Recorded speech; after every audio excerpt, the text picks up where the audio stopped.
Welcome to the Proverb segment of our bilingual channel, Global News Agency Igbo Worldwide, from where we educate, inform, and entertain the world with news, features, cultural issues in Igbo, one of the three major Nigerian languages, translating same in English.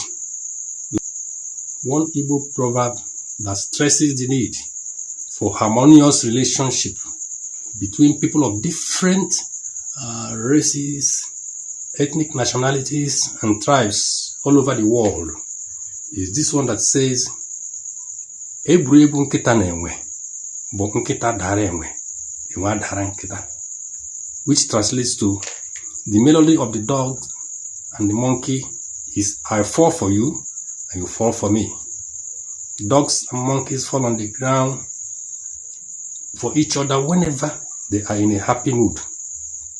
The proverb explains the need for love and cooperation among people of various tribes and ethnic nationalities, and the fostering of the spirit of give and take in them, thus promoting peace and harmony.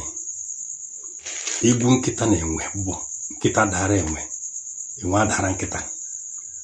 Ihe ọ pụtara bụ mmadụ ịhụ ibe ya n'anya, nwee obi mgbaghara n'etiti onwe ha.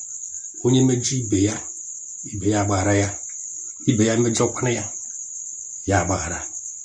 Udo adị, enwe ịhụnanya, nwee ọganihu n'obodo. Egwu nkịta na-enwe bụ nkịta dara enwe, enwe adara nkịta. I am Fidelis Ubochia Jonjo, saying like us and subscribe to this channel. Thanks.